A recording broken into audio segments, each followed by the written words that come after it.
Welcome back to Johnson's Garage. Some of you may recognize this car because it's been on this channel. This is the free Subaru I got a couple of years ago, and I'm doing some work to it because it's now my daily driver. I don't have the Fusion anymore because, well, I don't have it anymore. The Subaru has been a pretty good car. We've taken it to the Gambler, 2 times now. I'll put links down below for those videos in case you're interested in the Gambler 500. It's been a really good car. Pretty good on the farm. My friend used it I let him kind of borrow it for a whole year, and then he got a vehicle and I got this back. This car, me and Dad have done quite a bit of work too. We got new shocks all the way around. I think I did brakes in one video. Steering rack I did off camera. The struts we did off camera. The roof rack and some other things I did off camera. But anyways, it's been a good car, but it's been needing some work basically since I've gotten it, and some of the things put off. For the longest time I've had an issue with it idling really weird, like idle hunting, and I finally fixed it. And I was going to make a video on it, but I got the part that I needed to fix it before work, and I was in a hurry. So with this thing, I fired off the parts cannon at it. Fairly cheap stuff. The fuel pressure regulator. I put a new one in because I was troubleshooting this issue, and what I found is this fuel pressure regulator had a little bit of a fuel smell coming out of this vacuum port. So promptly put a new one in. I've replaced the what looks like the original ignition coil. That helped out a little bit. I put a new Subaru brand PCV valve in. So doing all that helped, but it still had the idling issue. I checked map pressure. That was good. It was at 8 inches of mercury. Compared it to another vehicle, theirs was the same, so it was good there. And I decided, let's throw a mass airflow sensor at it. Now, at the other auto parts stores, they're like $200 some. I wasn't going to pay that. So I bought an off-brand one from Amazon for 30 bucks. Pop that in. No problem. Runs great. This is the old one. Dirty. I know I've got an issue with this air box. It doesn't quite want to seal all the way, so I need to figure that out. So that's why this got dirty. I think the element inside just got coated with dirt, or this could have just gone bad in a way that was throwing off the readings and making it run weird. This thing was getting like 10 miles to the gallon, and now I'm getting probably somewhere around 20, maybe a little bit more. So it's doing good there. So I got a new one of these in there. And I've driven it to work 3 days this week with the new mass airflow sensor, and it's been absolutely perfect. At least compared to how it was before. So now I want to do something I haven't done to this car. I want to change the rear differential oil. So I got some gear oil. We're going to run 80-90. That's an option we can put on. That's what I have. So put 80-90. We're going to change the engine oil. I want to change the rear diff oil because I don't know when it's been done. I've never touched it. I haven't even looked at it, and it's completely caked with mud and probably some cow shit. So I want to get that serviced. At a later time, I'm going to get more gear oil for the transmission. It's got a 5-speed manual in it. I want to change that oil out. I did look at it a few years ago when I got this. It seemed okay, but I'd like to just go ahead and change it out just so we know we have fresh. And at some point I want to change out the brake fluid. Well, we got floor jacks supporting it. Now we're not going to be able to get all of the oil out because I have it jacked up, so the differential is probably not going to get all of the fluid out, but we can get most of it. Got a jack here, and then the floor jack holding it up so in case it does fall, the paramedics can jack that up and help me out. It's already nice and warm. I just got home from work a little bit ago. And then I also we're really missing a sway bar bolt already. Look at this. Look at this. I didn't even know. Why are these coming loose? I'm gonna have to get another bolt. I just put these links on here and it's already lost the bolt. I didn't even know. Huh, I'm gonna check the front. Might just do a sway bar delete on this thing. It doesn't really need them. So we're gonna clean the dirt out of here. Look at that. Oh, it's got the star of something rather on there. So the important thing is to get this, any transmission or differential you're working on, you want to get your fill plug off first. It takes a 13 millimeter, but I'm gonna try with a 1/2 inch. Ow. Wow, that's been on for a while. If I was saying something, I definitely forgot.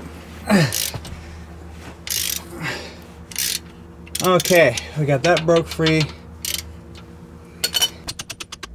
All right, nice. We did it with the wrong tool.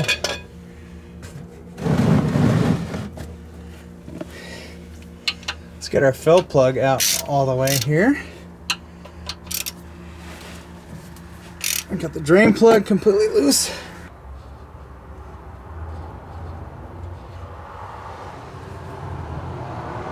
Oh, nothing came out. Oh, surprisingly not bad.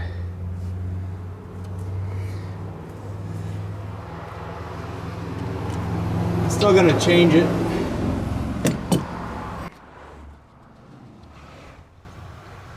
Any metal?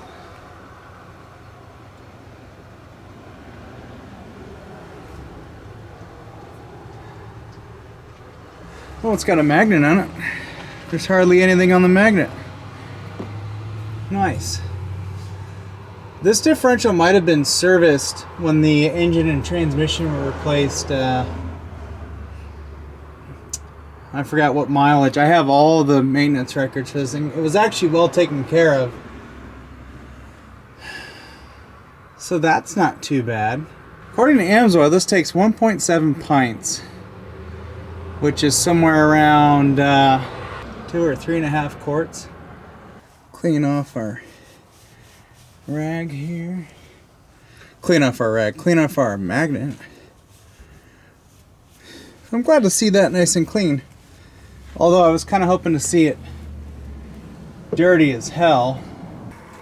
It is nice knowing that we've got fresh lube.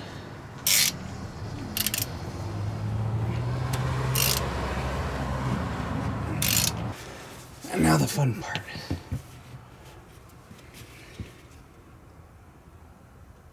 Squeezing in some 80/90 here. Oh, excuse me. And we'll fill this till it starts running out of the fill port there, and we're done.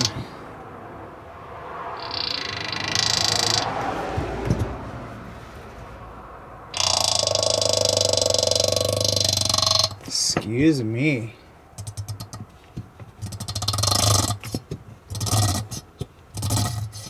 And then what I'll do is I'll take my other bottle here. This could have been really low on fluid. The differential does look fairly level, so I think our fluid level is going to be fine. I know some people bitched at me before about this.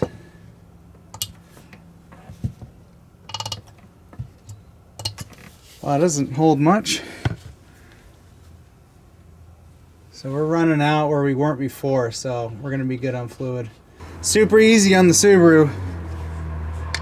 So I really didn't have to buy any fluid. I already had stuff laying around. So let's consolidate this. So this essentially took one bottle of fluid. Not bad. Okay, well, we're done here. Ah, there she is. the 2.5 liter gasket eater. Actually, this engine's been pretty good, considering the issues that we've had with it. Those issues just being, you know, bad sensors and whatnot. Yeah, it's been good. Don't have any terrible oil leaks. It's got some seepages, you know, it's an older 2.5. When I got this car, it needed a clutch. So while I had the engine out to do the clutch, I did the head gaskets and all that stuff while it was out, and I found out it had some pretty crappy gaskets in there, and so I did her up real good. I even stoned the engine block and the cylinder heads before putting the new fancy head gaskets that I bought for it in. So it's been good in that aspect. Drain plug is leaking a little bit. It's not too bad. Drain plug is right here, oil filter's right here. Of course, I don't have the belly pan on this anymore because it was all kind of saturated with oil. Get the Swedish nut lathe on there. Oh, that was a fail.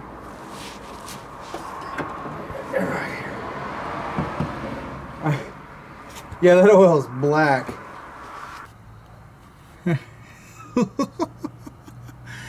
Yeah, she needed an oil change.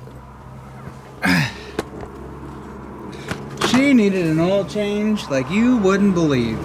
That's alright, Subaru, we'll get you fixed up. It's nice to see I don't have any missing sway bar bolts up here. So I need one for the back. Can the drain plug go in? Or what? There we go.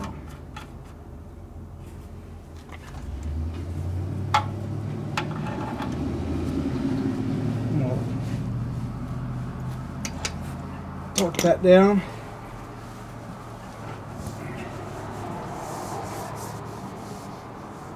Oh, my bin is right full. Well, I'm the last one to do an oil change on it, so I'll see if that'll come off easily. Well, when your oil filter doesn't want to come off, you get you one of these. And then you just squeeze it and rotate.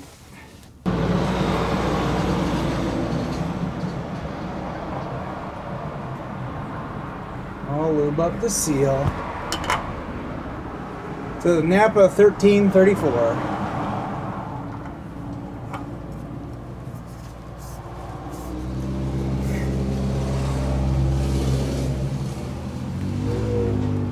Snug.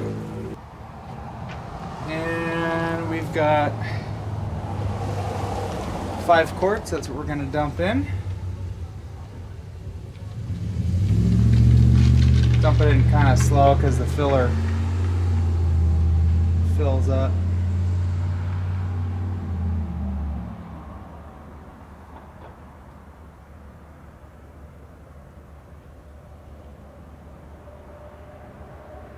Did have to put a new starter in this thing about a year ago. It was, the old one was having some issues, so we've got that fixed. Actually, when my friend was driving this, he bought the starter, so I didn't pay for it. I think he was thinking that he messed it up or something, so he felt guilty. But I appreciate it. You could put 4.5 quarts in, but I do the 5 because that filter's gonna soak up some stuff. I'm probably gonna use this to dump some of that oil in. The waste oil. What's crazy is I've got $54 into this right now with changing the oil and the rear diff fluid. Now the rear diff fluid only took a whole bottle of gear lube, so that was $10 at Napa. So really, I could have been $36 for oil change and a diff service. Well, our oil certainly looks a lot better. We're just a little over the full line, or quite a bit over the full line, but we're gonna fire it up, and then we'll see where we're at after it builds oil pressure.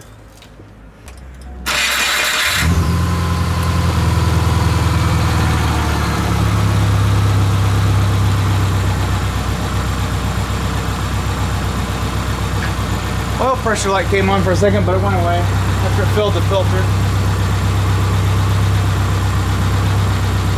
Runs pretty good. The engine's got almost 200K on it.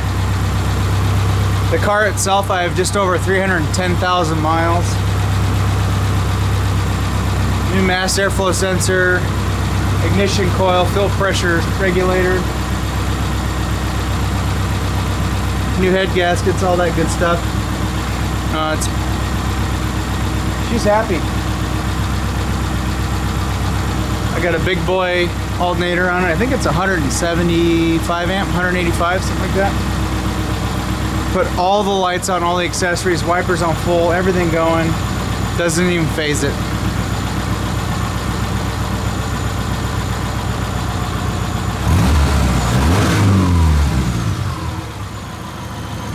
Now it used to be when you would rev it like that, after starting up, it would idle up, or idle down, idle up, idle down, idle up.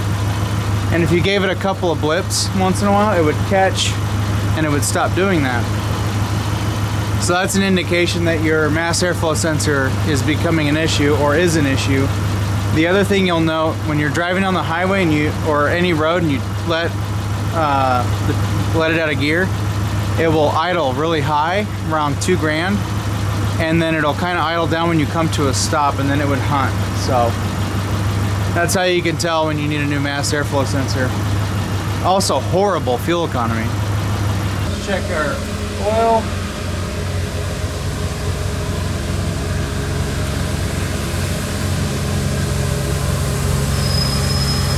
Yeah, we're right at the little tick mark there, the full line, so we're good.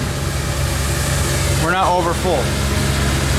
For now, I think that's gonna do it for this video. Oh, you know what? I need to look into my front washer. So down here, you have your washer motor for the rear. This one sits up higher so that it doesn't drain the system out if you use it a lot. And it leaves you a reservoir for the front. That's pretty smart. So down at the bottom, we have our connection for the front. I might have to I'm gonna fix our little hose down there. And there's our connector. If we get power, that means one thing here. Well, it means a couple of things. We either had or have a bad connection. We either have a bad connection or we have a bad washer pump. Let's see if we can back probe into that.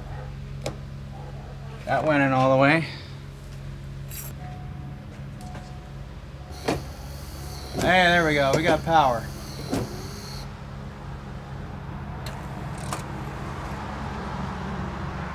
Well, that's good. So we could have just had a bad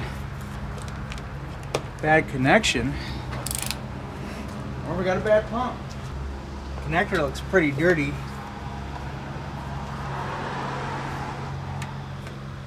Let's plug back in. Let's see if we get some squirtage.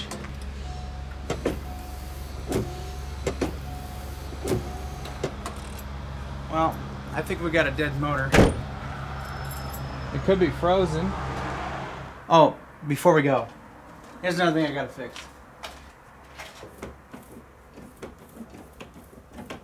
Yeah, it's a little wore out. I got one other thing I gotta address. When I first got this car, it had a completely wiped out wheel bearing. And it was because the axle nut was not tightened all the way. And so it wiped it out from driving on it for too long. I put a new bearing in it, and when I did that, the hub was completely not good. And I put it together anyways. So yeah,